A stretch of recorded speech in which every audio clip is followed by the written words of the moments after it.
पंडित जी को प्रणाम। सादर जय जिनेन्द्र, सादर जय जिनेन्द्र, सादर जय जिनेन्द्र। जय जिनेन्द्र। परम आदरणीय सोनू बहन जी, सादर जय जिनेन्द्र, सादर जय जिनेन्द्र, सादर जय जिनेन्द्र। शुभ आशीर्वाद, शुभ आशीर्वाद, शुभ आशीर्वाद। हमारे पंडित जी को पावन दुख बंचेगा। हमारे परम आदरणीय अम्मा जी उमराव देवी जी को सादर प्रणाम। सरिता बहन जी पाटनी, शुभ आशीर्वाद, सादर जय जिनेन्द्र। सोनू जय जिनेन्द्र। जय जिनेन्द्र। जिनेन्द्र वंदना भैया जी, सभी को पंडित जी सादर जय जय जिनेन्द्र। जिनेन्द्र। पंडित जी जय जिनेन्द्र। भैया जी को तो बहुत बहुत बहुत बहुत बहुत बहुत बहुत बहुत बार वंदना वंदना वंदना वंदना। भाई साहब को वंदना। नमः सिद्धेभ्य जय श्री ओम, नमः सिद्धेभ्य जय श्री ओम, नमः सिद्धेभ्य नमो अरहंताणम, नमो सिद्धाणम, नमो आयिरियाणम, नमो उवज्जायाणम, नमो लोये सब्बसाहूणम। थे ज्ञान सागर गुरु मम प्राण प्यारे, थे पूज्य साधु गण से बुध मुख्य न्यारे, शास्त्रानुसार चलते मुझको चलाते, बंदो उन्हें विनय से सिर को झुकाते, बंदो उन्हें विनय से सिर को झुकाते, पूजो उन्हें विनय से सिर को झुकाते। कल रात में मेरे पास सनत कुमार स्वर्ग से, तीसरे स्वर्ग से बाबूजी अमरचंद जी पहाड़िया साहब कलकत्ता वालों का फोन आया था कि पंडित जी मेरी बेटी हीरा बहन को जो है, हीरा को कम से कम पहला अध्याय 88 गाथा कंठस्थ याद होना चाहिए। उन्होंने मेरे स्वप्न में आकर के बोला, तो मैंने बाबूजी को पांव ठोक निवेदन करके उनसे विनम्र प्रार्थना की कि बाबूजी आपका मैसेज मैं उन तक पहुंचा दूंगा।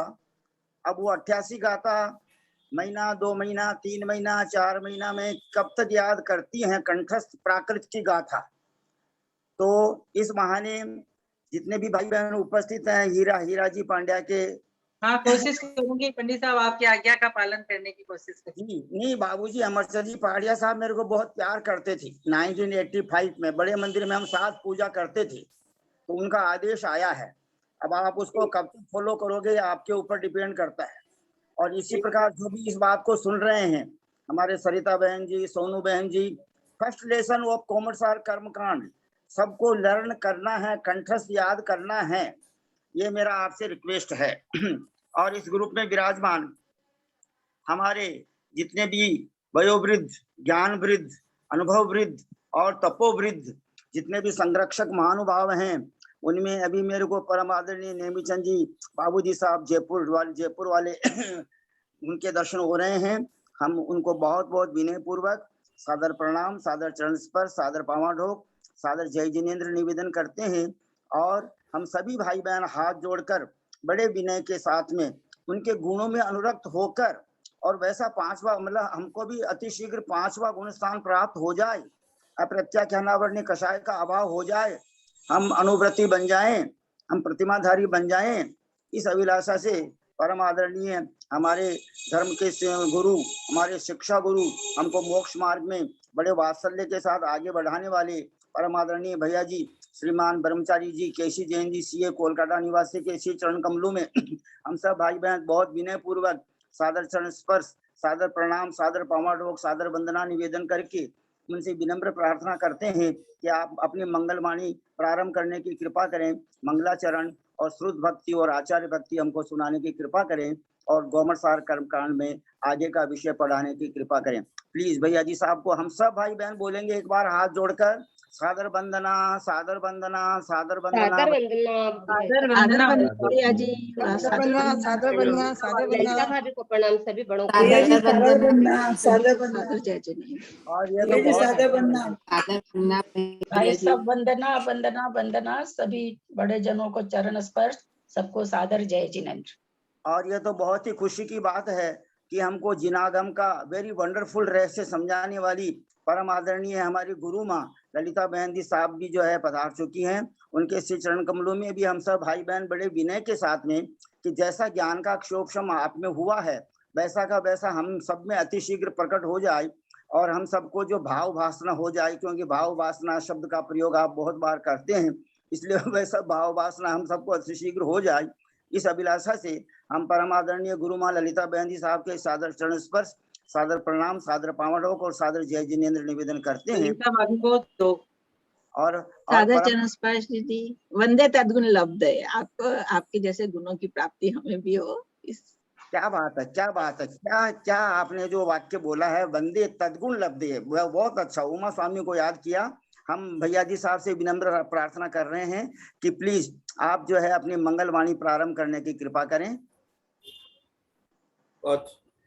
पौर्वाणिक स्वाध्याय प्रतिष्ठायां पूर्वाचार्यानुक्रमेण सकल कर्मचार्थं भाव पूजा मंगलास्ते समेतं श्री श्रुत भक्ति कायोत्सर्गं करोमि।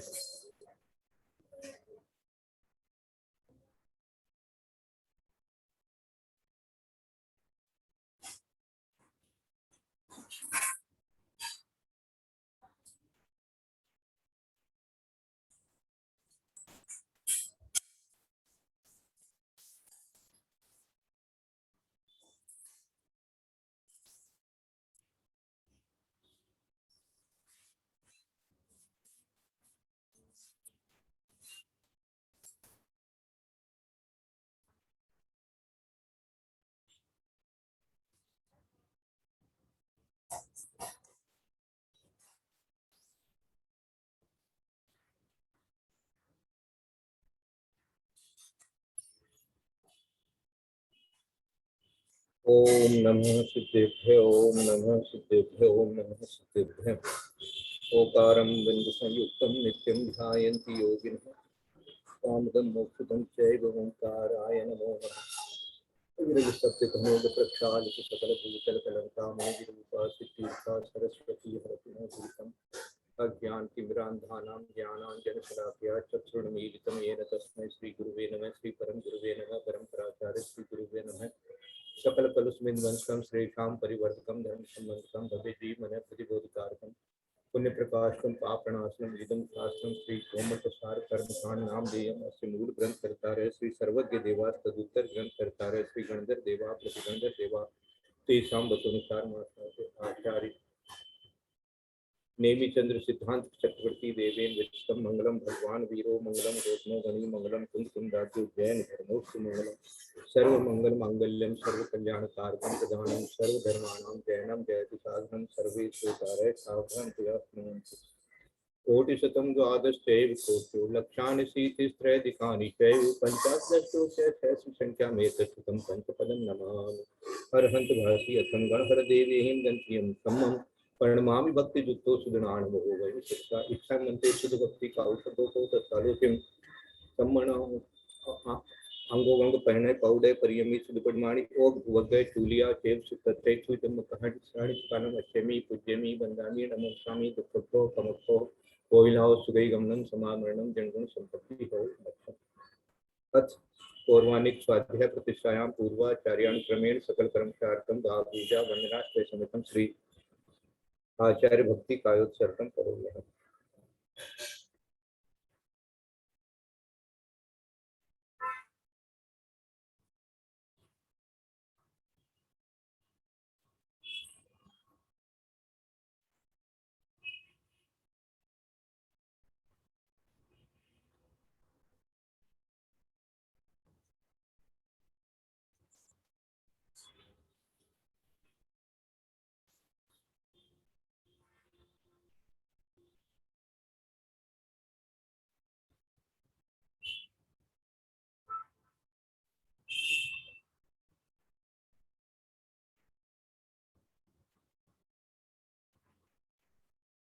श्रुत जलधि पार देवेश्वर परिमति विभावना पटुमति वे सुचरित तपोन दिव्यो नमो गुरुभ्यो गुण गुरुभ्यो 36 गुण सम्मगे पंच व्याचार करण संदर्शे शिष्याणुद्य कुष्ठे धर्मारु सदा वंदे गुरु भक्ति संयमेन ये तरंति संसार सारं घोरं क्षिणति अट्टकम्मं जम्मण वर्णं न पावयन्ति ये नित्यं रत्नं सोम नित्या ध्यानाग्निहोत्रा कुलः षट्कर्माभिरतास्तपो वन्दना साधुप्रिया साधु शील प्रावरणा गुणत्रयाणार्थ चन्द्रार्कते ज्योतिका मोक्ष द्वार कपाट पाटन बटा प्रीणन्तु मां साधु पूर्व पांतो नित्यं ज्ञान दर्शन नायकः चारित्राणं गंभीरा मोक्ष मार्ग उपदेश इच्छां वन्ते हरिभक्ति कौतुको तत्सालोक्यं सम्मणाण सम्मदर्शन सम्मदचरिताणं पंचव्याचारणं आरणं आराधि सुगुणाणं देशयाणं उवज्जाणं तीराणं गुण पालन रयाणं शब्द साणं श्रेयाण चिकाणं अत्यमी पूज्यमी वंदामी नमस्कामी दुःखत्व कमत्व बोलाव सुगई गमनम समामणम जनगण सत्पत्ति हो पणमीय शीर्षाणेमिं गुणरयण विभूषणं महावीरं समत्तरण निलयं तैरितं मुक्तिकणं गोत्रम्। कुल देवादिदेव नेमिनाथ भगवान की जय।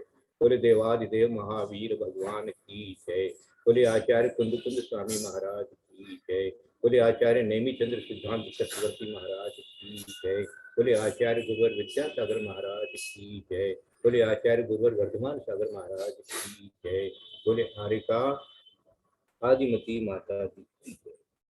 सरस्वती नमस्तुभ्यं वरदे कामरूपिणी विद्यारंभं करिष्यामि सिद्धिर्भवतु मे सदा। बोले द्वादशांतिनवाणी माता की जय। जय बोलिए परम पूज्य आचार्य कल्प 108 श्री श्रुत सागर जी मुनि महाराज की जय। परम पूज्य मुनिवर 108 श्री अंतरात्मा सागर जी महाराज की जय। परम पूज्य मुनिवर 108 श्री जो वर्तमान में लोकांतिक देव हैं श्री सहिष्णु सागर जी मुनि महाराज की जय। परम पूज्य मुनिवर 108 श्री ज्ञानी ध्यानी तपस्वी सिद्धांत वेत्ता वैयावृत्तिशील मुनिवर श्री प्रभव सागर जी महाराज की जय। हम समस्त भाई बहन हाथ जोड़कर सिर झुकाकर 3 प्रदक्षिणा लगाकर समस्त आचार्य उपाध्याय साधु परमेष्ठी भगवंतों के श्री चरण कमलों में सादर नमोस्तु सादर नमोस्तु सादर नमोस्तु निवेदन करते हैं।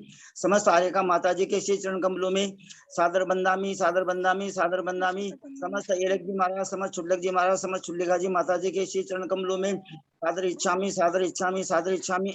पूरे देश में विराजमान समस्त भैया जी समस्त दीदी जी के श्री चरण कमलों में सादर वंदना सादर वंदना सादर वंदना। विशेष उपकार करने वाले हमारे सबके ऊपर परम आदरणीय ब्रह्मचारी भैया जी श्रीमान पंकज जी जैन ये श्री पारसनाथ में विराजमान उनके श्री चरण कमलों में सादर वंदना सादर वंदना सादर वंदना।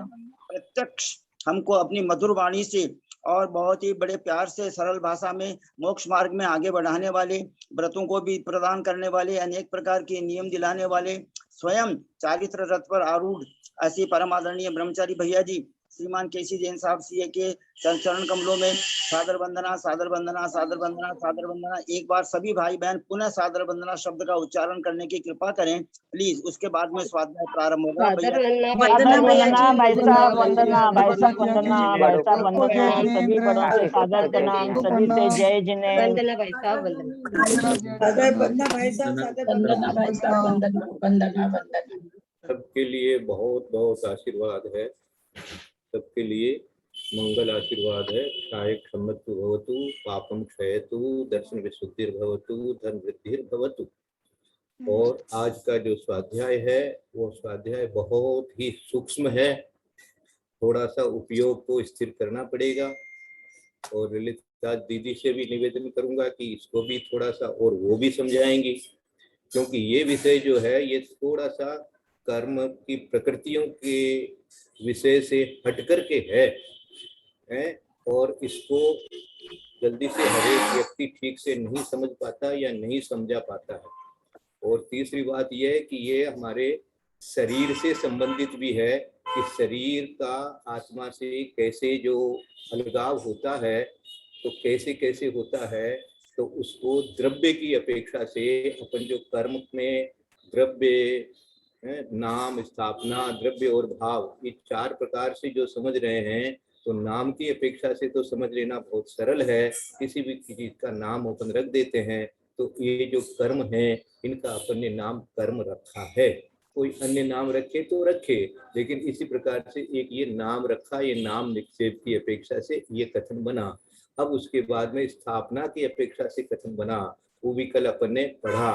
अब उसके बाद में द्रव्य की अपेक्षा से, फिर भाव की अपेक्षा से, जो द्रव्य की अपेक्षा से जो कथन बनेगा उसमें कुछ 4-5-6 गाथाएं आएगी, तो उनको अच्छी तरह से सुनना है और इसमें भेद प्रभेद भी मिलेंगे। तो खूब ध्यान से कुछ नए नए शब्द भी मिलेंगे, नए नए नाम भी लेंगे, तो उनको सबको आज अच्छी तरह से सुनेंगे तो कम से कम एक बार कुछ कुछ दिमाग में आएगा। फिर उसके बाद में हम ये कहेंगे कि इसमें जो आगे चार्ट बना हुआ है उस चार्ट को भी जो अच्छी तरह से अध्ययन करेंगे, सीखेंगे, पढ़ेंगे, बार बार देखेंगे। आज के लिए ये होमवर्क दिया जाएगा अंत में कि उस चार्ट को बार बार पढ़ें, देखें क्या क्या भेद होते हैं। और मैं तो एक पुरस्कार की भी घोषणा करूंगा कि जो उस चार्ट को पढ़ करके, समझ करके और अच्छी तरह समझा देवे दूसरे को, उसको मैं अपनी ओर से 1100 रुपए का अपनी ओर से पुरस्कार भी दूंगा, है ना। और किसी को कुछ पुरस्कार चाहिए तो वो पुरस्कार भी मिलेगा। लेकिन ये विषय जो है ये अच्छी तरह से आज आपको सीखना है। एक दिन में नहीं होगा, 2 दिन में भी हो सकता है, 3 दिन में भी हो सकता है, लेकिन ये विषय भी अच्छी तरह से जानकारी करनी चाहिए। तो अपने को कल 53वीं गाथा से आज शुरू कर सकते हैं। 53वीं गाथा कल अपने ली थी स्थापना निक्षेप की अपेक्षा से, वहीं से आज शुरू करेंगे। उसके बाद में द्रव्य निक्षेप की अपेक्षा से भी इसको समझने की कोशिश करेंगे। तो 53, 54, 55, 56 4 गाथा भी आज आप पढ़ सकते हैं। तो हीरा दीदी को याद करने का पंडित जी ने सुझाव दिया है, स्वप्न के माध्यम से दिया है, ये बहुत अच्छी बात है ना। देखो ये स्वप्न में कहते हैं भगवान महावीर स्वामी का अमरचंद को दिया सपना, है ना, तो वही बन गया मंदिर। तो ये अपन कहते हैं तो कोई सपना देने के लिए कोई भगवान तो आते नहीं है, लेकिन स्वप्न में कोई भी किसी भी प्रकार से इस प्रकार का भाव बन सकता है। तो आज पंडित जी को जो भाव बना है बहुत अच्छी बात है।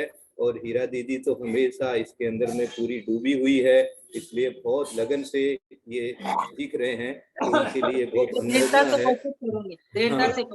हाँ, तो इसलिए हीरा दीदी को ही सबसे पहले निवेदन करेंगे कि 53, 54, 55 और 56 ये 4 गाथाएं मंगलाचरण के साथ में पढ़ें तो बहुत अच्छा लगेगा। उसके बाद में इसकी थोड़ी थोड़ी अपन व्याख्या करने की कोशिश करेंगे। वंदना वैसा पढ़नीय सिरसाणेमिं गुणरेण विभूषणं महावीरं सम्मतरेण विदयं पैडी संपूर्णं मोक्षम् सरिसा सरिसे दब्बे मदिना जीवट्टियं पूजं कम्मं तम एदन्ति पठिता श्रवणातं श्रावणाकम्मम् 54 दब्बे कम्मं दुविहम् आगमनो आगमन्ति तप्पठम्मं कम्मागम परिजाणो जीवो उवजोग परिहीणो 55 जानुत शरीर भवियं तब्बद्दीरितं तु बोधिजं विधियं तत्थ शरीरं दिविहं तियकाल गयन्ति दो सुगमा। 56 भी पढ़ना वैसा। हाँ पढ़ लीजिए, आज होगा तो ठीक है, नहीं होगा तो कल करेंगे, तो भी आज पढ़ तो लीजिए। उदम तुचुदम चैदम चदन्ति तेधाचुदम सपाकेण पडिदम कदली घाद परिचा पूर्णयं बोधि पडिदम कदली घात परिचा गेणुणयं बोधि। हाँ, 53वीं गाथा से शुरू करते हैं। 53वीं गाथा पर कल एक प्रश्न भी उठाया गया था कि स्थापना को थोड़ा सा अच्छे से समझाइए कि कर्म में स्थापना की बात कैसे समझाना है, कैसे बताना चाहते हैं, थोड़ा सा इसको स्पष्ट करिए, ऐसा प्रश्न। तो वो भी आज अपन सोच रहे हैं। इसकी गाथा है सरिषा सरिसे दब्बे मदिना जीवठियं कुजं कम्मं तम एदन्ति पतिष्ठा ठवणा तम ठामणा कम्मम। और संस्कृत में लिखा है सदृशा सदृशे द्रव्ये मद्या जीव स्थितं खलु यत्कर्म तदेतदिति प्रतिष्ठा स्थापना तत्स्थापना कर्म। दूसरे ग्रंथ में जो इसका अर्थ लिखा है वो पढ़ के सुनाता हूँ, उससे और खुलासा होगा कि स्थापना में क्या कहना चाहते हैं। सदृश अर्थात कर्म सरीका और असदृश अर्थात जो कर्म के समान न हो, ऐसे किसी भी द्रव्य में अपनी बुद्धि से ऐसी स्थापना करना कि जो जीव में कर्म मिले हुए हैं वे ही ये हैं, इस अवधान पूर्वक किए गए निवेश को ही स्थापना कर्म कहते हैं। अब ये स्थापना की अपेक्षा कर्म की बात हो गई कि स्थापना कर दिया। जैसे स्थापना के बारे में अपना बहुत कॉमन उदाहरण रहता है कि भगवान की प्रतिमा के अंदर में अपन ने भगवान की स्थापना की है। ये बात सबको बहुत अच्छी तरह से समझ में आ जाती है। इसी तरह से जो कर्म वर्गणाएं हैं, अब वो पुद्गल हैं। जैसे प्रतिमा पुद्गल है और उनके अंदर में अपन ने भगवान को स्थापित कर लिया। अब भगवान क्या है? भगवान तो पुद्गल नहीं है, भगवान तो भगवान है, वो तो जीव है और उसमें अपन ने उनको स्थापित कर लिया। तो एक तरह से पुद्गल में ही अपन ने जीव को स्थापित कर, स्थापना की अपेक्षा से। तदाकार अतदाकार वाली बात कल बता दी थी। तो यहाँ सदृश असदृश दोनों बात आई है, सद्भाव असद्भाव स्थापना ऐसे दिया हुआ है। तो अब जो पुद्गल परमाणु हैं उनके अंदर में हम कर्म की स्थापना करते हैं। अब जो कर्म है उनको तो कर्म की स्थापना ही करना, वो तो तदाकार हो गया, सद्भाव सदृश। अब कर्म नहीं है, अब जैसे आपका ये शरीर है ना, अब इस द्रव्य के अंदर जब आएंगे तो द्रव्य के हिसाब से अपन शरीर की बात करेंगे कि ये शरीर में किससे पैदा हुआ भैया ये शरीर?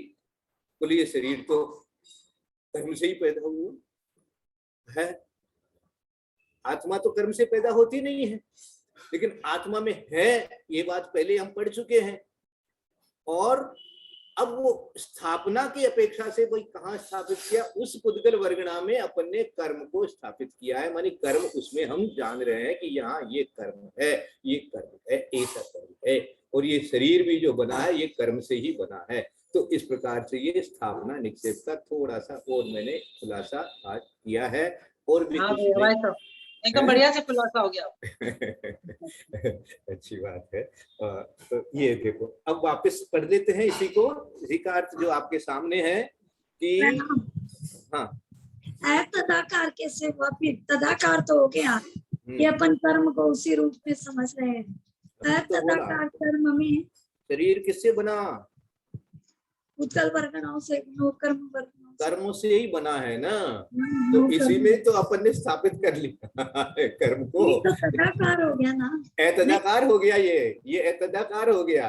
फिर तदाकार क्या हुआ? कर्म तदाकार तो जो कर्म है वो है ही। इसी जो पुद्गल वर्गणाएं कर्म रूप पुद्गल वर्गणाएं हैं उनके अंदर में स्थापित किया कर्म को, तो वो तो कर्म तदाकार हो गई। और जो अतदाकार है माने वो पुद्गल वर्गणाओं का रूप नहीं है, शरीर का रूप है, दूसरे पुद्गल है, उसमें भी अपन कर्म की स्थापना कर रहे हैं। भैया ये कर्म से बना हुआ यही कर्म है। इस प्रकार से ऐसा तो दोनों बात अपन विचार कर सकते हैं, है ना। तो देखो स्थापना, हाँ बताइए, हाँ आप बताइए थोड़ा सा इसको। हाँ, कर्म का कभी भी तदाकार स्थापना नहीं होती। जो आप वर्गना को बोल रहे हैं कि वर्गना तो कर्म रूप है, उसमें हमने स्थापित थोड़ी किया है। हाँ, इसलिए तदाकार कर्म का कोई आकार नहीं होता। सद्भाव स्थापना से क्या लेंगे? हाँ बता रहे हैं, तदाकार किसी भी वस्तु में जरूरी नहीं है कि तदाकार स्थापना हो ही, किसी में अतदाकार होती है, किसी में तदाकार होती है। कर्मों का कोई आकार नहीं है। ठीक है, ये शरीर ये तो कर्म रूप है, इसमें स्थापना थोड़ी हमने कर दिया नामकरण का। ये तो नाम कर्म रूप ही है शरीर, हमने स्थापित नहीं किया है इसको। इसलिए तदाकार स्थापना नहीं होती कर्मों में, अतदाकार स्थापना होती है। जैसे हम लोग कर्म दहन का विधान करते हैं, मांडना मंडता है, 8 उसके घर बनते हैं 8 कर्मों के, उसमें एक में 5 करते हैं ज्ञानावरण कर्म, एक में 9 कुछ रखते हैं कि ये दक्षिणावरण कर्म, एक में रखते हैं आयु कर्म 4, एक में वेदनीय कर्म, एक में मोहनीय कर्म। वो हुई अतदाकार स्थापना कर्मों की। कर्मों की तदाकार स्थापना नहीं हो सकती, क्योंकि उसका कोई आकार नहीं आता। जिसका कुछ आकार हो तब तो आकार के रूप में करा जाएगा। इसलिए उसके अतदाकार स्थापना विधान वगैरह में हम लोग उसका करते हैं। जब विधान मांडते हैं तब तो कर्मों की अतदाकार स्थापना वो कहलाती है। आपके साथ ध्यान से उतर गया भाई साहब, जब अपने लोग ठीक है। अब अपने को ये सद्भाव स्थापना और असद्भाव स्थापना ये समझना है। वही हो गया ना, सद्भाव मतलब जिसमें वो भाव ये कर दिया जाए। तो जो हम लोग ये समझ रहे हैं कि कर्मान वर्गणाओं में सद्भाव स्थापना, हम वो उसमें क्या स्थापना करेंगे, वो तो ऑलरेडी कर्म रूप ही है। जो चीज वो उस रूप नहीं रहती है तो उसमें हम उसका भाव करते हैं कि भाई ये चीज ऐसा है, तो वो तो कर्म रूप ही है, इसलिए उसको, और आकार होता नहीं कर्मों का कुछ। अगर हम शरीर को कहते हैं तो शरीर तो ऑलरेडी नो कर्म वर्गना, नो कर्म ये है ही है शरीर, इसमें कोई हमने स्थापित नहीं कर दिया, ऑलरेडी ये नाम कर्म ही है। स्थापना निक्षेप इसमें कैसे घटाएंगे आप? क्या चीज में स्थापना निक्षेप घटाना है कर्म में? हाँ, स्थापना निक्षेप अतदाकार घटेगा, वही कह रहे हैं आपको। शायद ये उतर गया इससे, जब अपने लोग व्हाट्सएप पर स्वाध्याय किए थे, 3-4 गाथा का अपने कई दिन तक चला था स्वाध्याय, बहुत प्रश्न खड़े हुए थे उस समय। तो उसी समय मैंने, बहुत समय तो वहां कलकत्ता में थी तो बहुत सारे शास्त्र थे, तो उसी समय मैंने ये खोजा था। तब उस समय ये आया था कि भाई अतदाकार स्थापना जब विधान वगैरह हम लोग करते हैं, जो 5 ज्ञानावरण का उसके अपेक्षा से असदृश हो गया, असद्भाव स्थापना हो गई, असद्भाव, वो असद्भावना स्थापना हो गई। जहाँ पर अपन ने जैसे मान लीजिए एक विधान किया और वहां पर किया भाई यहाँ ये कर्म है, यहाँ ये ज्ञानावर्णी कर्म का ये कोठा है, ये दर्शनावर्णी कर्म का कोठा है, तो ये असद्भाव स्थापना रूप से वहां पर असद्भाव स्थापना कहिए या अतदाकार कहिए, जो भी। वो ठीक है, वो दोनों एक ही अर्थ है, वो तो एक ही बात है। तो इन दोनों में जिस वस्तु, जैसे क्या दिया था कि हाँ, सदृश अर्थात कर्म शरीका और असदृश अर्थात जो कर्म के समान न हो, ऐसी किसी नो द्रव्य, किसी भी द्रव्य अपनी द्रव्य में अपनी बुद्धि से ऐसी स्थापना करना कि जो जीव में कर्म मिले हुए हैं वे ही ये हैं। इस अवधान पूर्वक किए गए निवेशकों ही स्थापना कर्म कहते हैं। निवेशकों ऐसे किए गए निवेश को ही स्थापना कर्म कहते हैं। तो ये हो गया कि जैसे मान लीजिए यही ज्ञानावर्णी कर्म है, विधान के टाइम पर अपन ने एक कोठा बनाया तो वो उसको अपन कह दिया असद्भाव रूप, ये स्थापना हो गई। असदृश का अर्थ हो गया वहां पर असद्भाव रूप। तो जिसमें कर्म के समान न हो ऐसे किसी में द्रव्य में अपनी बुद्धि से ऐसी स्थापना करना कि जो जीव में कर्म मिले हुए हैं वे ही ये हैं, वे ही ये हैं, वे ही ये हैं, ये वे ही ये हैं, ये ही स्थापना का अर्थ है। यहाँ पर स्थापना का अर्थ है स्थापना, ये वे ही ये हैं ऐसा मानना ही स्थापना कहलाती है। ठीक कह रहे हैं?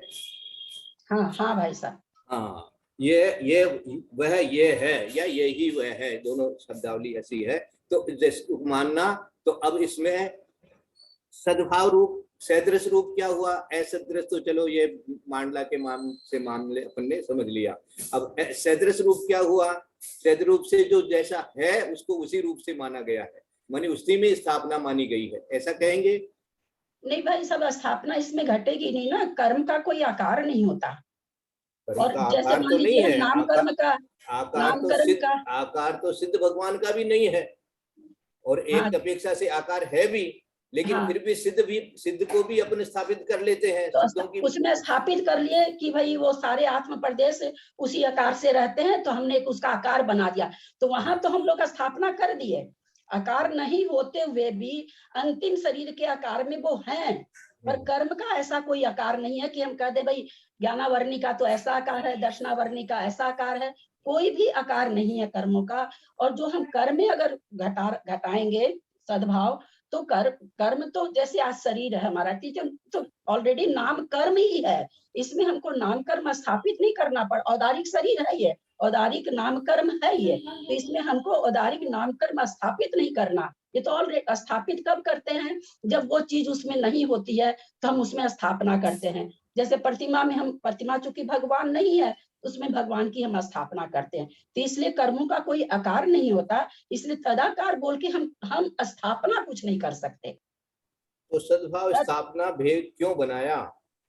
जिसमें सद्भाव घटेगा उसमें सद्भाव घटेगा, जिसमें नहीं घटेगा उसमें नहीं घटेगा। कर्म में भी तो घट रहा है, यहाँ पर कह रहे हैं। नहीं, कर्म में वहां पढ़िए आप उसको, ठीक से पढ़िए एक बार आप जो आप पढ़ रहे थे। सदृश अर्थात कर्म शरीका, और असदृश अर्थात जो कर्म के समान न हो, ऐसे किसी भी द्रव्य में अपनी बुद्धि से ऐसी स्थापना करना कि जो जीव में कर्म मिले हुए हैं, जो जीव में कर्म मिले हुए हैं वे ही ये हैं। इस अवधान पूर्वक किए गए निवेश को ही स्थापना कर्म कहते हैं। हाँ, तो वही वो जो वहां पर जो हम 5 और 9 इस तरह से रख रहे हैं, तो उसमें ये भावना करना कि ये 5 ज्ञानावरण कर्म है जो जीव में मिले हैं। वो तो असदृश में घटा दिया हाँ। आपने, असदृश में तो हो गया, सदृश में क्या घटाना चाहेंगे? सदृश में नहीं घटेगा भाई साहब। तो क्यों लिखा? कर्म का रूप आप कैसे बताओगे किसी को, ये बताइए। अगर हम शरीर को कह देते तो शरीर तो कर्म ही है, शरीर में हम क्या स्थापित करेंगे? शरीर में कर्म है, शरीर कर्म नहीं है, शरीर पुद्गल वर्गणाओं का बना हुआ पिंड है अलग से। औदारिक नाम कर्म है भाई साहब। औदारिक नाम कर्म हो गया, कर्म का ही बना हुआ है। आगे द्रव्य की अपेक्षा से द्रव्य निक्षेप में सारी बात शरीर की ही होगी। ये तो बिल्कुल। अब शरीर जो है वो कैसा है? शरीर कैसा है? अभी मनुष्य का है, कभी पशु का है, कभी देव का है। तो जहां जो कर्म है वहां पर उसी हिसाब से उनकी स्थापना सदृश रूप से स्थापना अपन विचार करेंगे, क्यों नहीं करेंगे? स्थापना तो नहीं घटेगी भाई साहब, स्थापना तो तब घटती कि वो चीज सदृश हो रही है। नहीं, सदृश का नहीं भाई साहब। जैसे पत्थर की मूर्ति है, उसको हम कैसा मनुष्य का आकार दिए, इसलिए वो सदृश कहला रही है। ऐसा नहीं है कि मान लीजिए समूह शरण में भगवान बैठे हैं और वहां हम जाके कह दिए हम तो इनमें भगवान की स्थापना कर दिए, वो थोड़ी घटेगा भाई साहब। स्थापना कब की जाती कि वो चीज वैसी होती नहीं है और उसमें हम स्थापित कर दें। तो जो शरीर है वो तो ऑलरेडी औदारिक नाम कर्म है, इसमें हम स्थापना क्या, स्थापना वही घटेगा जहां वो चीज वैसी नहीं है और हम उसको तदाकार का मतलब जैसा उसका आकार है वैसा आकार में कर देना। अतदाकार मतलब जैसी वो वस्तु है नहीं। जैसे हम मान लीजिए कि आप इनके लिए कह रहे हैं शतरंज की गोटी के लिए आता है, अतदाकार का उदाहरण सबको मालूम है, शतरंज के लिए आता है। प्लास्टिक के इतने बड़े बड़े रहते हैं, किसी को वजीर कह रहे हैं, किसी को राजा कह रहे हैं, किसी को रानी कह रहे हैं, किसी को प्यादा कह रहे हैं। न तो वहां पर प्यादा है, न वहां पर यह है, न वो हाथी, लेकिन हम उसमें कल्पना करें उसको अतदाकार में ग्रंथों में सब जगह, और अपनी जैन धर्म में नहीं सभी धर्म में अतदाकार स्थापना में शतरंज की गोटी का ही उदाहरण दिया जाता है कि वहां पर वो सदृश अर्थात कर्म सरीखा, ये वही हैं। इस अवधान पूर्वक किए गए निवेश को स्थापना कर्म कहते हैं। फिर से सुनिए, सदृश अर्थात कर्म सरीखा, ये वही है। इस अवधान पूर्वक किए गए निवेश को ही स्थापना कर्म कहते हैं। इसका अर्थ क्या निकालेंगे? हाँ, तो किसको अब ये यहाँ पर ये नहीं कहना चाह रहे भाई साहब, जो हम लोग पकड़ रहे हैं कि भाई कर्म सरीखा ही कोई स्थापना करके हम ये कहें कि ये कर्म सरी, ये एक सरीखा सरिसा असरिसा को आपको समझा रहे हैं। पहली बात तो ये कि सरिस असरिस क्या है, वो चीज को ये क्लियर कर रहे हैं कि भाई कर्म सरीखा एक आपको समझाने के लिए, जैसे हम लोग बहुत सारी चीजों में कहते हैं, उदाहरण के लिए जैसे 66 सागर का जो हम उदाहरण देते हैं, ऐसे 24 सागर 22 सागर 20 सागर, तो वैसे थोड़ी जीव जाता है, लेकिन एक समझाने के लिए कि भाई ऐसा ऐसा होता है। तो उसी तरह से यहाँ सरिसा असरिसा को समझाने के लिए बात बोले जा रहे हैं। हम ऐसी कोई चीज नहीं है जिसमें कर्म सरीखा तदाकार स्थापना कर्म की कर दें, ऐसी कोई, क्योंकि कर्म का आकार होता ही नहीं है। और अगर हम शरीर को मान ले तो शरीर तो कर्म रूप ही है, इसलिए हम प्रत्येक वस्तु में चारों निक्षेप घटाने हैं। तो जरूरी थोड़ी भाई साहब की तदाकार घटे ही, बिल्कुल अतदाकार घट रहा है कर्मों में, बिल्कुल घट सकता है, लेकिन कोई जरूरी है कि आप सब में तदाकार भी घटाएं और अतदाकार। अब जैसे मान लीजिए शतरंज की गोटी में आप तदाकार घटाना चाहेंगे तो कैसे घटेगा? नहीं घटेगा। प्रतिमा जी है अरहंत परमेष्ठी की प्रतिमा है, उसमें आप अतदाकार घटाएंगे तो कैसे घटेगा? नहीं घटेगा। तो ये एक तो ये चीज हम लोग मान के चले कि दोनों ही तरह की स्थापना किसी एक वस्तु में घटे, ये जरूरी नहीं है। उसी तरह से कर्म में तदाकार स्थापना नहीं घटेगी, अतदाकार घटेगी। वो भी विधान वगैरह में जो हम लोग मान लेते हैं, वहाँ यही उदाहरण आया था भाई साहब। तो सही है, वो उदाहरण तो सही है, वो तो याद है, वो तो सही है। लेकिन सदृश कर्म यही है। ये ऐसा जो निवेश किया, इसको भी समझना चाहिए ना अपने को। ऐसा तो कोई आज तक तो सोचिए पढ़ने में आया नहीं कि किसी सोचिए वस्तु में तदाकार कर्म की स्थापना पढ़ने में आई हो। सोचिए थोड़ा सोचिए और सोचिए और खोजिए इसको और खोजिए।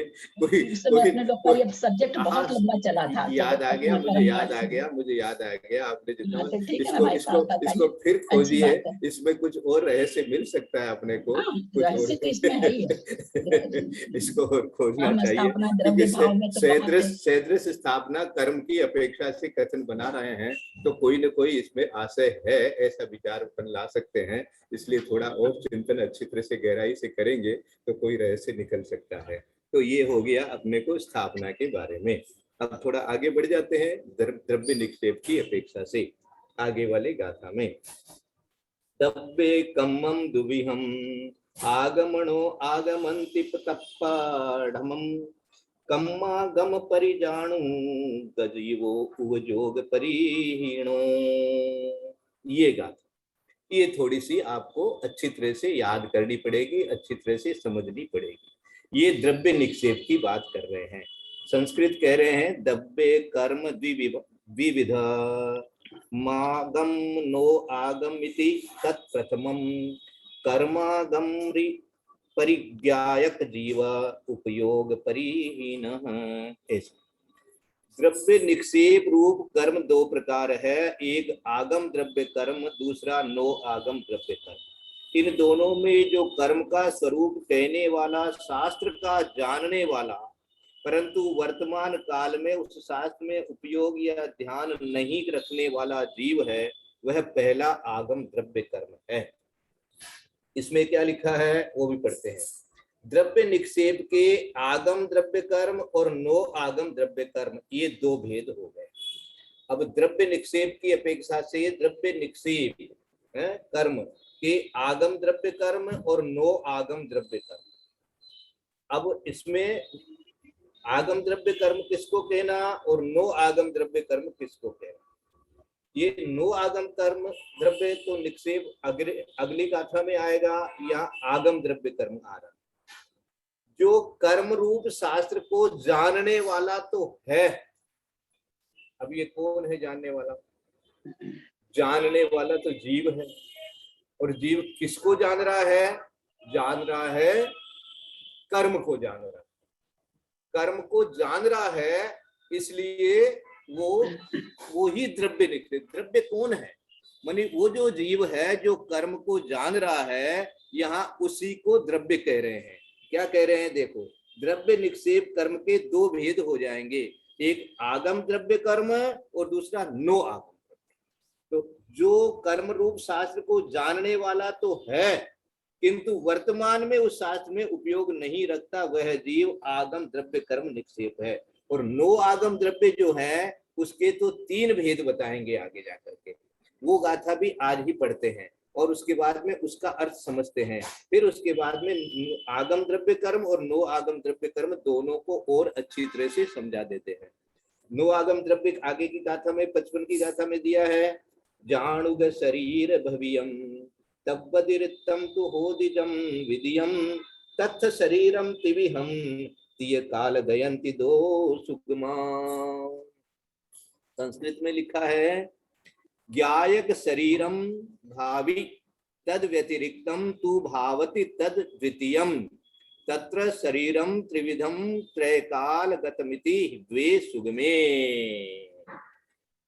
नो आगम द्रव्य कर्म के भी फिर तीन भेद बनते हैं, एक ज्ञायक शरीर, एक भावी और तद व्यतिरिक्त। इनमें भी ज्ञायक शरीर के तीन भेद हैं, भूत, भावी और वर्तमान। इनमें दो तो सुगम है। विशेषार्थ, कर्म स्वरूप को जानने वाले जीव का शरीर ज्ञायक शरीर नो आगम द्रव्य कर्म है। इसके तीन भेद हैं, भूत, वर्तमान और भावी। जिस शरीर सहित जीव कर्म स्वरूप का वर्तमान में ज्ञाता है, वह वर्तमान शरीर है। ये पहले जिस शरीर को छोड़कर आया है वह भूत शरीर, और आगे जो शरीर धारण करेगा वह भावी शरीर है। राज पर्याय का आधार होने से अनागत और अतीत जीव में भी जिस प्रकार राजा रूप व्यवहार की उपलब्धि होती है, उसी प्रकार कर्म पर्याय से परिणत जीव का आधार होने से अतीत और अनागत शरीर में भी कर्म रूप व्यवहार हो सकता है। विशेष खुलासा पढ़ना हो तो धवला पुस्तक से पढ़ा जाए। समझ में किसी को कुछ नहीं आया है, रीडिंग कर दी है, समझ में किसी को पूरी तरह से अच्छी तरह नहीं आया, कोई बात नहीं। अब आगम द्रव्य और नो आगम द्रव्य, इतना तो याद करो पहले तो। कर्म में घटा रहे हैं आगम द्रव्य कर्म और नो आगम द्रव्य, पहले तो इतना सा याद रखो। अब नो आगम द्रव्य को पहले पढ़ लेंगे, है ना। इसमें एक नाम आया भूत शरीर, है ना। हाँ, भूत शरीर किसको दिया है?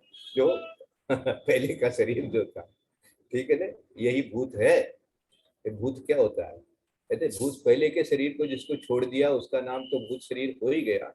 और अभी जो जैसे शरीर के बारे में बताते हैं, मैं दूर से हट करके इस विषय से हट करके बात करने लगा हूँ थोड़ा सा, कुछ दूसरी तरह का ज्ञान देने के लिए, कि शरीर भी जो है प्रति समय बदलता है, प्रति समय बदलता है, शरीर में परिणमन हो रहा है। तो एक समय पहले जो शरीर था वो अब नहीं है, वो आगे वो नहीं रहेगा। तो जो पहले का शरीर है वो भूत शरीर हो गया, भूत हो गया ना पहले का पहले का शरीर भूत हो गया। अब पहले के शरीर के माध्यम से आप जो कुछ सोच रहे थे और अब उसी को याद कर रहे हो, इसलिए वो भूत है। तो भूत क्या होता है, ऐसे मैं बताया करता हूँ लोगों को, कह रहे भूत भूत कुछ नहीं है, ये तुमने जो पहले की बातों को ले लेकर के अपने आप को दुखी सुखी कर रखा है ना, यही तेरे अंदर में भूत सवार हो रखा है, इसलिए भूत है। समझाने के लिए है। तो भूत जो है वो तो सब जानते हैं, भूत जाति के देव भी होते हैं वगैरह वगैरह सब। अच्छा, ये अलग विषय हो गया। अब यहाँ पर भूत, भावी और वर्तमान, ये किसके भेद हैं? ये ज्ञायक शरीर के भेद। और नो आगम कर्म के भेद कितने हैं? नो आगम कर्म के पहला नाम दिया है ज्ञायक शरीर, दूसरा नाम दिया है भावी और तीसरा नाम दिया है तद व्यतिरिक्त। इनमें भी ज्ञायक शरीर के 3 भेद हो गए और इनमें 2 तो सुगम हैं, भूत भावी और वर्तमान, ये 2 तो सुगम है, ऐसे कहकर के कह दिया आगे। अब जो भावी है और जो तद व्यतिरिक्त है, इसका वर्णन आगे की गाथाओं में आएगा। आज का समय है कि नहीं है मुझे नहीं मालूम, आज का समय नहीं है, पूरा हो गया आज का। तो इसको हम आप सब लोगों को चिंतन के लिए छोड़ देते हैं। बार बार इसको, कोई भी चीज जब नहीं समझ में आवे ना, नहीं समझ में आवे तो उसको 2 बार, 3 बार, 4 बार, 5 बार एक एक शब्द के ऊपर में ध्यान देते हुए पढ़ने का अभ्यास कीजिए। ये तरीका मैं आपको एक अपनी घटना याद दिला देता हूँ, उससे आपका ये शास्त्र पढ़ने का तरीका और शास्त्र को समझने का और अच्छी तरह आ जाए। एक बार मैं एक परीक्षा देने गया था, बहुत पहले, वो सीए की जो प्रिलिमिनरी एग्जाम होती थी पहले, वो देने गया था। उसमें एक मैथमेटिक्स का, अर्थमेटिक का एक पेपर हुआ करता था। वो पेपर आया मेरे सामने, तो मुझे जहां तक याद है 100 नंबर का ही पेपर होगा, जो भी था। तो मेरे को कुछ भी नहीं आया, एक भी क्वेश्चन उसका नहीं समझ में आया। अब मैं क्या करूं? 2.5 घंटा बैठना है, पहले 2.5 घंटे का होता था पेपर, आजकल 3 घंटे का होता है। अब 2.5 घंटा तो बैठना है यहाँ पर, उठ के तो मैं जाऊंगा नहीं। क्यों नहीं जाऊंगा? क्योंकि मैं कोई भी पेपर लिखता हूं तो पहले 9 बार नमोकार मंत्र पढ़ता हूँ, और 9 बार नमोकार मंत्र तो मैंने पढ़ लिया, अब पेपर में पढ़ रहा हूँ, अब इसका आंसर मुझे लिखना है, आता कुछ है नहीं। अब क्या करें? मैं बैठे बैठे उसी को पढ़ता रहा, एक एक क्वेश्चन के, एक एक लाइन के, एक एक अक्षर को खूब ध्यान से पढ़ता रहा बैठे बैठे। और क्या करें, दूसरी चीज तो कोई सामने है नहीं। वो पढ़ते एक एक लाइन से मेरे को ऐसे समझ में आने लगे, ओहो ये कह रहे हैं, ओहो ये बात। उसका आंसर मैंने लिखना शुरू किया, मेरे को 81 मार्क्स आ गया। तो मैं तो मैं उस घटना आप लोगों को इसलिए सुना रहा हूँ, अपने लिए नहीं बता रहा हूँ, आपको वो घटना मुझे याद आई है, इसलिए बता रहा हूँ कि कोई भी शास्त्र यदि समझ में नहीं आता है तो उसको बार बार पढ़िए, और पढ़ने से देखिएगा आपको 50% काम तो आपका पक्का हो ही जाएगा, और बाकी का 50% काम जो है वो अपने को कोई ना कोई विद्वान ललिता जी जैसे या और कोई भैया जी जैसे या मुनि महाराज जैसे जो है उनका सहयोग माता जी का कभी न कभी मिल जाएगा, तो वो भी अपने को पूरा हो जाएगा। इसलिए करत करत अभ्यास के जड़मती होत सुजान, श्री आवद जात के पत्थर पर। आज के लिए इतना ही काफी है, भाई क्योंकि साहब वैसे एक थोड़ा हाँ एक क्वेश्चन और भाई साहब, एक चीज और पूछना है कि जो आगम द्रव्य और नो आगम द्रव्य बोले हैं दो भेद, तो जो कर्म शास्त्र को जानने वाला है तो वो हुआ क्या कि जो उसमें माने इसके भाव चल रहे भाव छूट गए, किंतु वर्तमान में उस शास्त्र में उपयोग नहीं रखता है, माने उसको छोड़ दिया, उससे ऊपर हो गया, छोड़ दिया नहीं, उससे ऊपर हो गया, नहीं ऊपर नीचे नहीं हुआ, आपको ज्ञान है लेकिन इस सुनो लेकिन इस समय वो ज्ञान उपयोग में नहीं है।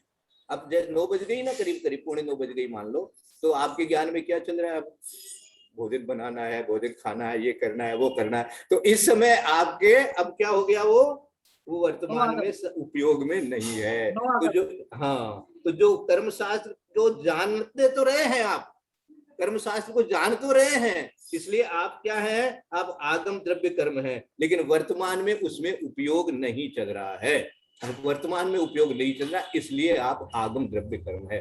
नो आगम के 3 वेद बताई दिए, और उसके जो नो आगम के 3 वेद बताएंगे उसमें से भावी और तद व्यतिरिक्त ये जब बताएंगे तब बाकी का नो आगम का और भी समझ में आ जाएगा। तो ये चारों जी, जैसे हमें ज्ञान है लेकिन इस वक्त हमें कुछ याद नहीं है, भूल गए उस विषय को, तो वो आ जाएगा।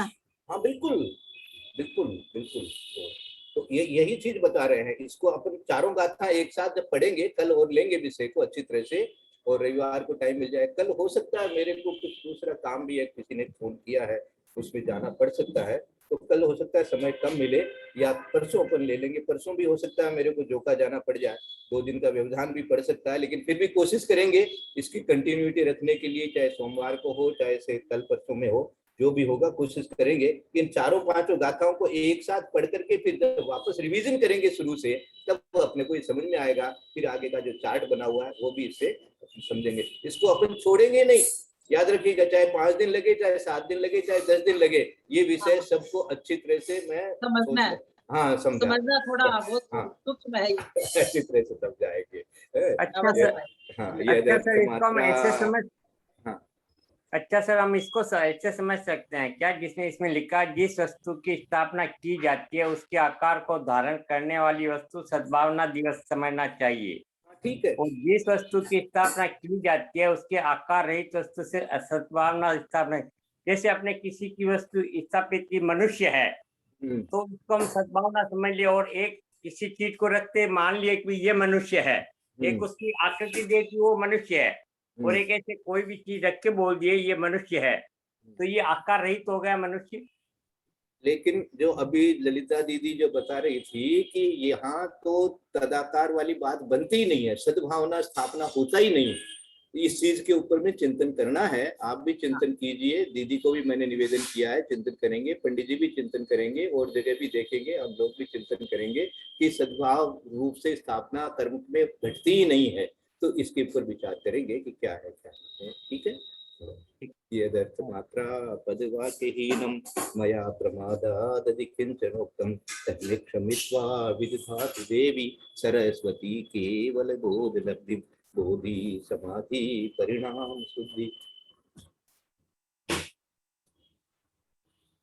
आत्मोपलब्धि शिव सोच सिद्धि चिंतामणि चिंतित वस्तुदाने स्वाम वंदमानस्य ममास्तु देवी जवाणी के ज्ञान से सूझे लोकालोक सोवाणी मस्तक नमो सदा देतो दो ये जिनवाणी भारती तो जपो दिन रैन जो तेरा शरणागत तो सावे सुचैन देव बजो अरहंत को गुरु से हो निर्ग्रंथ दया धर्म पालन सदा यही उसका पंथ बोले द्वादशाम जनवाणी माता।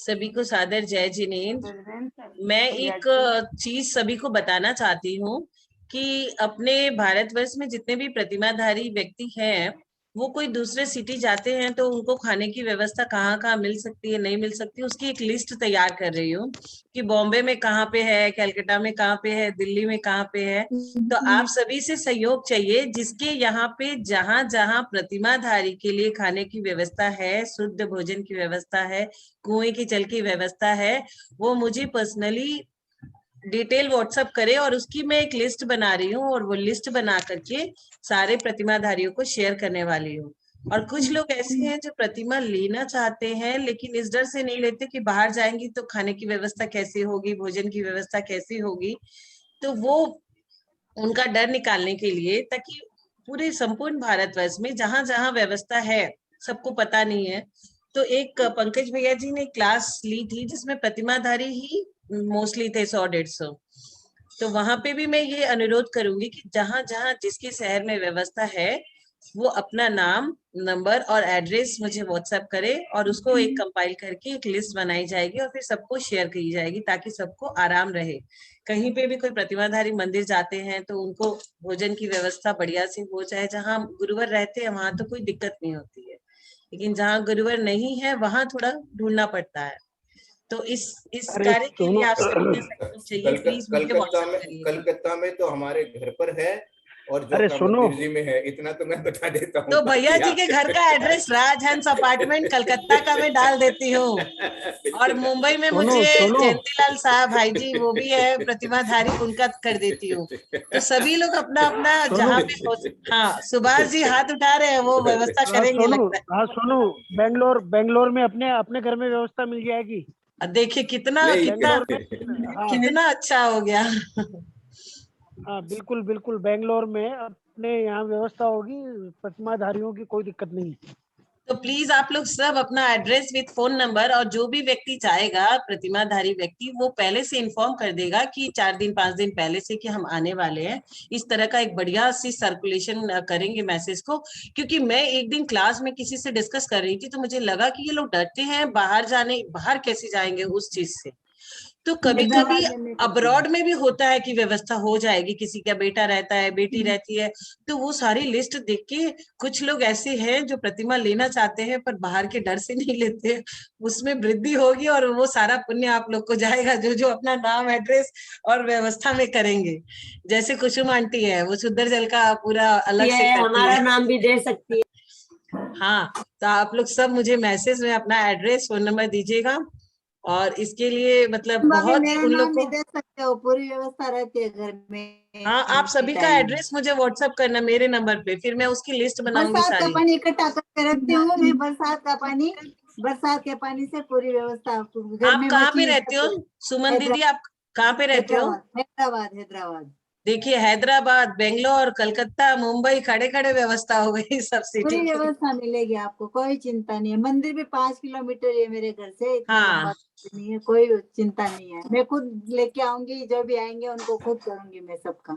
बहुत अच्छा, बहुत अच्छा। तो आप लोगों को बहुत पुण्य होगा इस चीज में सहयोग देने के लिए। थोड़ा मेरा पर्सनल स्वार्थ भी था इस चीज में कि जो प्रतिमाधारी है उनको थोड़ा सा फैसिलिटी मिल जाए। कुछ लोग हैं जैसे ये बोल रहे हैं ना सुभाष अंकल कि आंटी तो लेना चाहती है, प्रतिमा लेना चाहती है, बहुत शोध करती है, तो उन सबको पता चल जाए कि ये सारी सिटीज है, उन सारी सिटीज में यहाँ भोजन की व्यवस्था हो जाएगी, तो कोई दिक्कत ही नहीं है।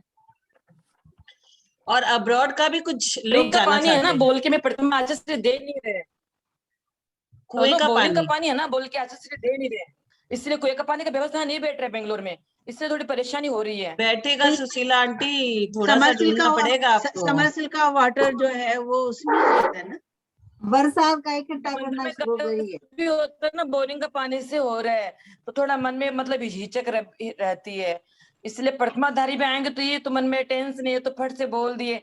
लेकिन जिसके बोरिंग का पानी का चलता तो मुझे दिक्कत नहीं होती है। आप है ना, आप कुएं का पानी आप लिख देना, बोरिंग है, कुआं नहीं है। हाँ, बोरिंग का पानी का मुझे कोई दिक्कत नहीं है, क्योंकि मैं भी 10 दिन खाई तो बोरिंग का पानी खाई थी, थोड़ा बरसात का पानी भरी थी उसमें खाई थी। बाकी महीने में मैं 10 दिन खाती हूँ तो कुएं का पानी नहीं मिलता तो मैं बोरिंग का पानी से खाती हूँ। बरसात का तो आंटी बेस्ट है, बेस्ट। बरसात का पानी तो बेस्ट है एकदम। कभी कभी बरसात आती है तो भी 10 दिन भरा था मैंने, तो भरा तो फिर भी कम पड़ गया, 5 दिन बोरिंग का हुआ, फिर मैंने कुआं का पानी मतलब बोरिंग का पानी मंगाई। बरसात का व्यवस्था बैठता नहीं ठीक से, तो वहाँ कुआं प्लेटों में नहीं है नहीं क्या? बैठ रहा है। आपकी सिटी में कुआं कुआं नहीं है मेरे घर क्या? से बहुत दूर है, मेरे घर से कभी 1-1.5-2 घंटा का रास्ता है, तो मैं सकती नहीं ना वहां से तो लाना आप करना नहीं, आप पानी। 2 घंटे दूर में जो जैन परिवार है उनसे अनुरोध करिए और वो चार्ज रखिए आराम से अपना, लेकिन उनको नहीं चार्ज फायदा। का बात नहीं, वहां से मंदिर में जाता है, दूर दूर के मंदिर में वो लोग भैया जी लोग एमपी वाले गाड़ी ले लेके फिर मतलब 2-3 टंकी भर के वहां से लाते हैं, मतलब अपना बंदी बांध रखे हाँ, उधर तो उस वे मंदिर क्या में, है दूर ना है मेरे कि घर से। कुआं आपके घर में नहीं तो उनके घर में आसपास कहीं हो सकता है, वो अपना लाने ले जाने ट्रांसपोर्ट सब चार्ज ऐड कर देंगे और फिर बोलेंगे कि कुएं की भोजन की व्यवस्था हो सकती। तो समरसील का वाटर जो है वो कुएं में नहीं आएगा? इंफॉर्मेशन देके ही आएगा ना। हाँ, इंफॉर्मेशन दे के आएगा, तो उसी हिसाब से कोई भी आएगा ना, टिकट बनाएगा। मुझे ग्रुप में ज्वाइन कर दीजिएगा, मैं ज्वाइन नहीं हूँ तो फिर आपको मैं एड्रेस सेंड कर दूंगी। नहीं हाँ, सोनू हाँ। जी समरसील का वाटर है वो किस में आएगा? बोरिंग में? कहाँ का? जैसे एक तो होता है ना बोरिंग, दूसरा एक समरसील जो नीचे पानी को लगाता है, वो भी तो कुएं की तरह ही नहीं हो जाता? अब विद्यासागर जी, आचार्य श्री गुरुवर विद्यासागर जी तो कुएं का पानी में अलाउ नहीं करते ये सारी चीज को, मेरे हिसाब से तो वो तो प्रॉपर जैसे कुएं से। हमारे दिल्ली में आते हैं हम तो सब जैसे मंदिर में समरसील लगा सारे मुनि महाराजों को उसी का आहार बना कर देते हैं। आजकल बहुत कुछ होता है करने को, तो बोरिंग का पानी सब चीज का पानी चला देते हैं, लेकिन आचार्य श्री को तो गुरुवर को तो मालूम नहीं होता है, उनको तो बोल देते मन शुद्धि, वचन शुद्धि, काय शुद्धि, आहार जल शुद्ध है, बनाने वाले को सारा पाप लग गया, वो क्या बना। निशांत भैया आते हैं हमारे यहाँ पर, बहुत बार आते हैं निशांत भैया, तो वो भी ऐसे उसी में ले लेते हैं। उनको मालूम है वो पानी का कि कैसे। वो हमारे आचार्य श्री के संग के हैं क्या? उन्हीं के होंगे, निशांत टीकमगढ़ वाले निशांत भैया, ब्रह्मचारी भैया, उनको जानते होंगे आप? आपको ना जो भी आपको बोल देना चाहिए कि बोरिंग का पानी है, क्योंकि अपने को दोस्त लग जाता है, क्योंकि बहुत सारे आचार्य श्री ना बोरिंग का पानी का देते हैं छूट, पर अपने विद्यासागर जी महाराज बोरिंग का पानी का छूट नहीं देते हैं। तो इसलिए आपको उनके संग के कोई भी आए ब्रह्मचारी बाल जो भैया, तो आपको बोल देना चाहिए इसे, क्योंकि अपने को बहुत दोस्त लग जाता है। इसलिए मैंने अभी तुरंत बोला कि मेरे यहाँ व्यवस्था नहीं बैठती कुएं के पानी की, मुझे बहुत दिक्कत हो रही है प्रतिमा लेने में। उनका मैंने अपने घर में भी किया था, टोका लगाया था टीकम ब्रह्मचारी भैया जी का, निशांत भैया जी का, वो आते हैं तो जो है बोरिंग की मेरे घर में समरसील लगा हुआ है, तो उसी में से बना कर दिया था हाथ चौका। आप एक बार पंकज भैया से पूछ लो ना, पंकज भैया तो आचार्य श्री के ब्रह्मचारी भैया है, नहीं तो केसी भैया जी भी बता देंगे आपको ये वाला बात, क्योंकि वो भी तो आचार्य श्री से ही आगे प्रतिमा धारण किए हैं, उनको भी दिक्कत होती है, बाहर जाते हैं तो आंटी से बात होती है, पुष्पा आंटी से तो चर्चा होती है इन सब चीजों की। और सुशीला आंटी, आपकी तरह मुझे भी दिक्कत हो रही है, क्या तो कुएं को लेके अपने घर के पास आओ या कुएं के पास जाके घर नया ले लो। सही बात। तभी कलकत्ता में सब मंदिरों में कुआं तो बहुत आराम है, लेकिन बेंगलोर में आके बस गए तो बहुत ही दिक्कत हो रही है, मतलब कुआं का पानी तो कहीं नहीं मिल रहा है, यहाँ पे बहुत दूर दूर है, जा ही नहीं तो सकते। आप तो स्टोर कर सकते हो, कुआं से मंगा करके 4-5 दिन उसको छान करके रख लिए, गर्म नहीं किए तब तक तो चलता रहता है। कौन जाए 1000 रुपए लगा के, कौन जाए कुआं का पानी लेने जाने आने का। अरे आंटी, जिस स्पीड में कर्मों की निर्जरा होगी ना, उसमें तो 1000 रुपया तुच्छ है, एकदम तुच्छ है। तो भाई 1000 रुपए में 3-4 टैंक भर के लाएंगे, अपने हफ्ता भर चलेगा, फिर मेरे जाने वाला कोई नहीं ना, मैं तो रास्ता 5000 महीना तो लगा, आपकी कर्मों की निर्जरा जो होगी, मनुष्य पर्याय जो मिला है उसका सदुपयोग हो जाएगा, नहीं तो अभी तक निर्जरा मैं तो रास्ता जानती नहीं ना बिल्कुल भी। अब बच्चा लोग को, ऑफिस वालों को मैं क्या बोलूं। एक बार एग्जाम देने गई थी तो 500 रुपया लगा था, मैंने कहा जैसे भी हो मैं चली जाऊंगी, सुधा सागर जी वाला बहुत दूर है, वहां पे कुआं उससे भी दूर है, उस मंदिर में कुआं का पानी आता है। आंटी एक हम बार गई थी एग्जाम देने जाने।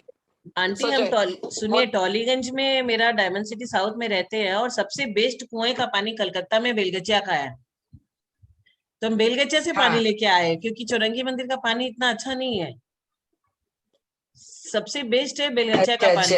कितना दूर है यहाँ से बेलगचिया? 17-18 किलोमीटर। एक बार गाड़ी भेजो और दर्शन भी हो जाते मंदिर के, पानी भी आ जाता है। कम से कम 1 घंटा 1.5 घंटे का रास्ता है, बहुत दूर है। जो आपकी कर्मों की निर्जरा आंटी, अभी आपकी कर्मों की निर्जरा शुरू नहीं हुई है, ये देखो आप। क्या करूँ तो बता, तो बोरिंग का पानी जिनका रहेगा उनको तो मैं पहले खिलाऊंगी। उसका रहा कुआ का सवाल, तो मैं हाँ नहीं भर सकती क्योंकि मेरे आप पहले बस की बात अपना नहीं मैं सोचो, करती। अपना सोचो, अपना कल्याण कैसे करोगे? क्या करूँ बताओ, मैं तो ये सोच रही हूँ कि कोई कुआ के पास घर ले दे तो मेरा तो कल्याण हो जाएगा। लोग का जो घर है ना, वो आप सोचो कि कुआं के पास अगर मंदिर और कुआं के पास शिफ्ट कर सकते हैं तो कितना बढ़िया रहेगा। भगवान से बहुत दूर पड़ जाता है ना, वहां से 1.5 2 घंटा का रास्ता पड़ जाता है, तो इसलिए कोई नहीं ले रहा है। यहाँ भी बहुत मुश्किल से आए हूँ कलकत्ता छोड़ के कि घर मंदिर पास में है। जब आके मालूम चला कि बोरिंग का पानी है, फिर कुछ नहीं कर सके। न गाय का दूध मिलता है, कोई नहीं है, कुछ भी नहीं है दूध सुविधा। तो छोड़ ही दो ना, दूध का क्या जरूरी थोड़ी ना है पीना। चलो कोई बात नहीं, मैं भी 10 दिन नहीं पी, कोई बात नहीं, महीने में मैं 10 दिन 20 दिन 15 दिन नहीं पीती हूँ दूध, क्योंकि गाय का दूध का व्यवस्था। लेकिन आने वाले के लिए कुआ का पानी तो कम से कम चाहिए, क्योंकि सिर्फ आचार्य जी के संघ वालों के लिए बोल रहे। बाकी मुझे कोई दिक्कत नहीं, कोई भी संख्या आएंगे तो मुझे बनाने में, करने में, खिलाने में बहुत अच्छा लगता है मुझे। आचार्य जी की संख्या आएंगे तो मुझे थोड़ा मन में डाउट हो जाता है कि क्या करूँ क्या नहीं करूँ, बस वो है।